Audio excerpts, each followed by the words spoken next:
And so people that got this full run, man, be thankful that they got that full run.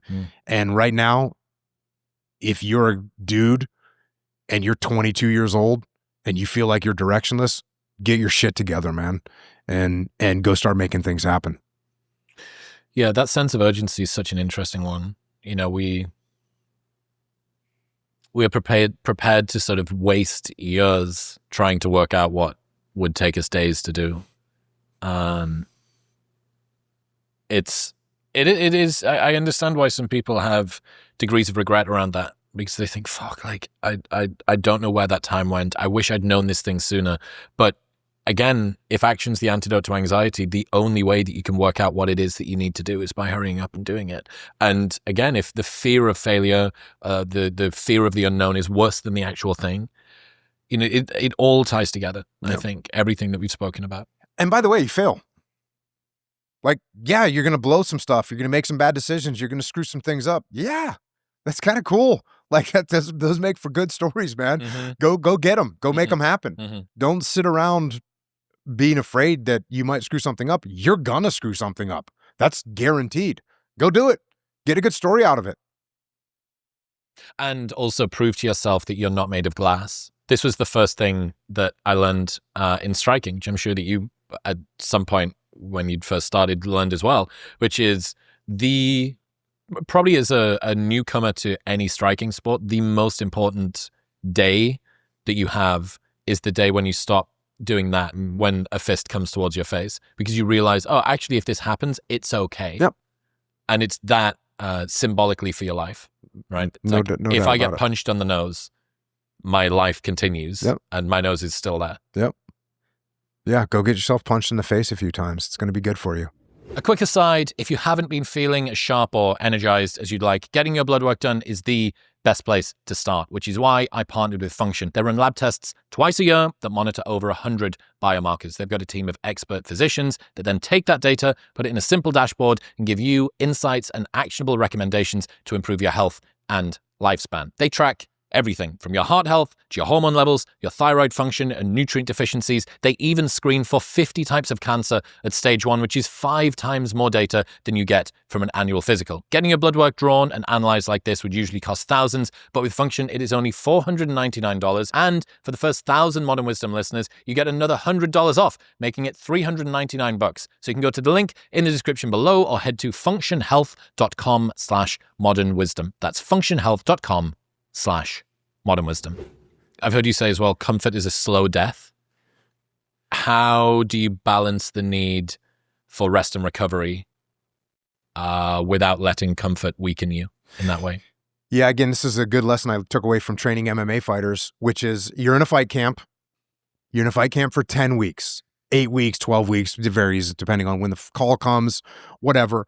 But you get a guy, okay. And Chris, you're my fighter. And Chris, you know, we start your camp and you don't come into camp a slouch, right? You're in decent shape, but now we step it up. And now, because now it's really about your skills should be in the bank. We're going to hone some of the skills. We're going to make them a little bit focused for this particular opponent. But now we're just really getting you in good condition to fight. So we got 10 weeks. We start, you know, we're doing 2-a-days. We're sparring. We're doing conditioning workouts. And, you know, you've got your 3 training partners that you're sparring with. Sometimes you're grappling, sometimes you're punching, sometimes you're doing a combo. We used to call it shoot boxing or box wrestling, like you're going to do the whole thing.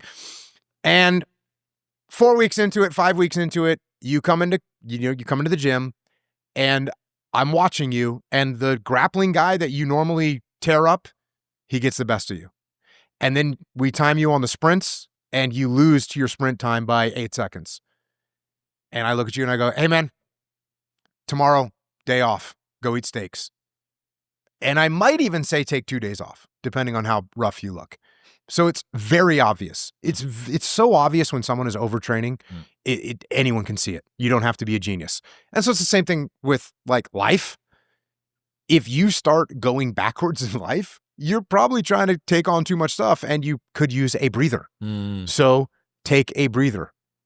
Interesting that our ability to objectively look at the performance of somebody else compared with our ability to objectively look at our own performance. Yeah. And also, do I know if I'm selling myself short and if this is a moment where I need to push through versus I've gone too hard and it's actually time for me to rest and recover? I think this the balance between having an internal Jocko and an internal tyrant, I think is a delicate one. And it's one where you go, fuck, like, is this, how close to the red line am I here? Yeah. Do I deserve the time off or do I not? That's another one of my rules is, you need a day off today? You can't take a day, you can take it tomorrow.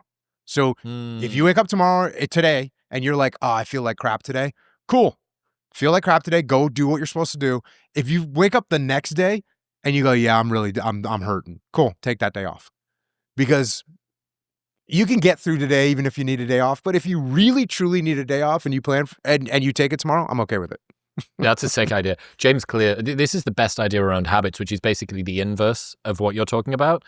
He says, never miss 2 days in a row. Yeah. That one missed day is a mistake, 2 missed days is the start of a new habit. And it is one of the best ways, even with, it just stops anything spiraling. All that we've talked about, this compounding, it stops that from happening. Yeah, 2 days off, not allowed. I think trying to just be a little bit more objective with that. You're able to see the numbers of your guys, the sprint numbers. They're not that. Do you ever do a weight? Did you ever have to do a hard weight cut for anything, or did you always fight at super? No, mega weight? I would, at like my actual competition days in jiu-jitsu, there was the open class and then there was like the heavyweight, and it was like 212, 213 was the weight. And so I would have to cut like maybe 8 pounds, 10 pounds to get down to 213. But I was never a guy that was cutting, 25 pounds. Now, I had to do that with my kids because my kids all wrestle, and I've done it with a million different fighters as well. So, yeah, I've been through a lot of weight cuts. Just not but heavy ones. Yeah, the most I've ever cut was probably like 10 pounds. Right. Yeah, I every single time that there's a UFC card on and some of the fighters have got a big YouTube presence, invariably the most played videos of watching them go through the weight cut. Like people just